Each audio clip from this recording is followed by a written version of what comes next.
സ്ഥലമാണ് കുട്ടികളൊക്കെ കിടന്നിട്ട്. ഇപ്പൊ ഞാനുള്ളത് അണങ്കൂർ കാരവൽ ഹോസ്പിറ്റലിന്റെ നേരെ ഓപ്പോസിറ്റ്. ഞാനിങ്ങനെ ഇതിൽ പാസ്സാവുമ്പോ ഇവിടെ റോഡ് സൈഡ് ഇത് റോഡായിട്ട് കണക്കൂട്ടുന്ന കേട്ടോ സ്ഥലമാണ് കുട്ടികളൊക്കെ കിടന്നിട്ട്.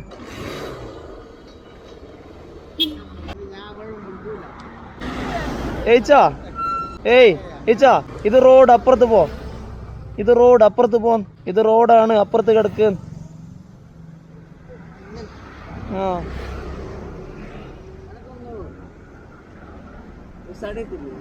എങ്ങനെ ഇത് റോഡാണ് അപ്പുറത്ത് പോന്നെ, ഇത് റോഡ് ഇത് റോഡ് ഇത് റോഡ് റോഡായിട്ട് കൂടുന്ന കണ്ട ലൈന് കണ്ട വെള്ള ലൈന്.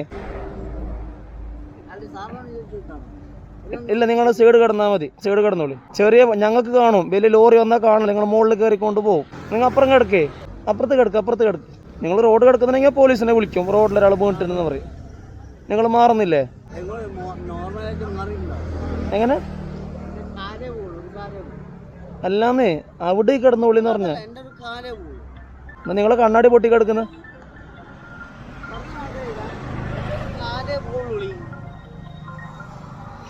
റോഡിലേക്ക്. ഇത് റോഡിച്ച അങ്ങോട്ട് കയറി കിടക്കേ.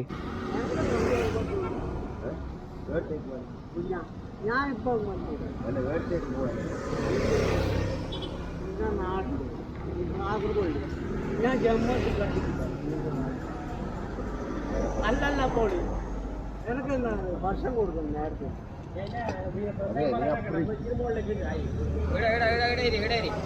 വണ്ടി വണ്ടി വണ്ടിനട്ടി പോവും. വണ്ടി വരുന്നല്ല വണ്ടി വരുന്നില്ല സർവീസ് റോഡ് കണ്ണാടിയെല്ലാം പൊളിഞ്ഞില്ല. മസാല പറയാൻ കഴിയില്ല. വണ്ടി വന്നെങ്കിൽ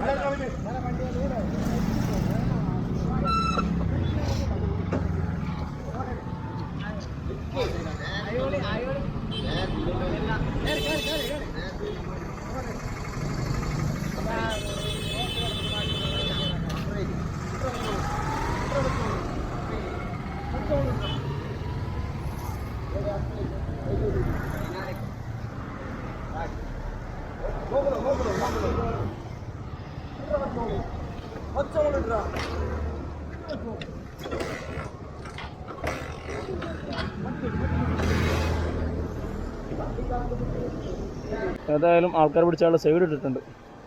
ഈ സർവീസ് റോഡ് എന്ന് പറഞ്ഞാൽ ഇത് ഒരു വരി, പിന്നെ ഇതൊരു വരി.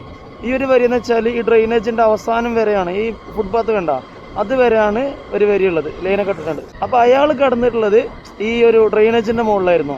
അപ്പോൾ ഞാൻ ഈ 2 വീലറിൽ മെല്ലെ പോകുന്നതുകൊണ്ട് ഞാൻ ശ്രദ്ധിച്ച് അയാളൊരു ബ്ലാക്ക് പാനൊക്കെ ഇട്ടുകൊണ്ട് പെട്ടെന്ന് നല്ല സ്പീഡിനായി കാണൂലായിരുന്നു. പെട്രോൾ പമ്പ് എത്തിയിട്ട് തിരിച്ചു പോയിട്ട് അവിടെ നിർത്തിയിട്ട് അയാളെ വിളിച്ചപ്പോൾ അയാൾക്ക് ബോധമുണ്ട്. ആളെ വിളിച്ചിട്ട് കാര്യം പറഞ്ഞു, എന്നുവെച്ചാൽ അപ്പുറം കിടക്കാൻ പറഞ്ഞു. അപ്പോൾ അയാൾ എന്നോട് എന്തൊക്കെയോ ചോദിക്കാൻ തുടങ്ങി. അങ്ങനെ ഇങ്ങനെ ഞാൻ പറഞ്ഞു ലോറി കയറും, ചെറിയ ബൈക്ക് അതുകൊണ്ട് വണ്ടി അതുകൊണ്ട് ഞാൻ കണ്ട് ഏതെങ്കിലും ലോറിയൊക്കെ വന്നാൽ നിങ്ങൾ കാണുന്നത് നിങ്ങൾ മുകളിൽ കയറും. അപ്പോൾ അയാൾ പറഞ്ഞ എന്താ അറിയോ, പോട്ടെ സാറേ എൻ്റെ കാലിലെല്ലാം കൂടിപ്പോയ എൻ്റെ കാലിലെ പോകുള്ളൂ, പോട്ടെ സാറേ പോട്ടെ സാറേ. അവിടെ കുറച്ച് ആൾക്കാരൊക്കെ ഉണ്ടായിരുന്നു, ഇപ്പോൾ തന്നെ ഫുഡ് ഏരിയ ഉണ്ട്, ഫുഡ് കഴിക്കുന്ന കുറച്ചൊക്കെ ആൾക്കാരൊക്കെ വന്ന് അയാൾ മര്യാദക്ക് പറഞ്ഞു, മാനം മര്യാദക്ക് പറഞ്ഞ് ഇത് റോഡാണ് മുകളിൽ കയറി കിടക്കാൻ പറഞ്ഞു. അപ്പോൾ അയാൾ പിന്നെ അവരോട് ഇതേ വർത്താനം പറയുന്നത്, കൂടിപ്പോയ എൻ്റെ കാലിൽ പോകുള്ളൂ സാറേ എന്ന് പറഞ്ഞ് പിന്നെ എന്തൊക്കെയോ പിരിവിരി പറയാൻ തുടങ്ങി. അപ്പോൾ അയാൾ ഓൾറെഡി അയാളെ കണ്ണടിയൊക്കെ എന്തായിട്ടുണ്ട്, പൊട്ടിയിട്ടുണ്ട്. കാഴ്ചക്ക് വെക്കുന്ന കണ്ണടിയാണ്, കൂളിംഗ് അല്ല, അതൊക്കെ ഓൾറെഡി പൊട്ടിപ്പോയിട്ടുണ്ട്. അപ്പോൾ എല്ലാവരും കൂടി എന്ത് ചെയ്യുന്നറിയോ, അയാളെ ഈ ഡ്രെയിനേജിൽ നിന്ന് പിടിച്ചിട്ട് ഫുട്പാത്തിൻ്റെ മുകളിലേക്ക് ഇട്ട്. അല്ലാതെ പിന്നെ എന്ത് ചെയ്യാൻ?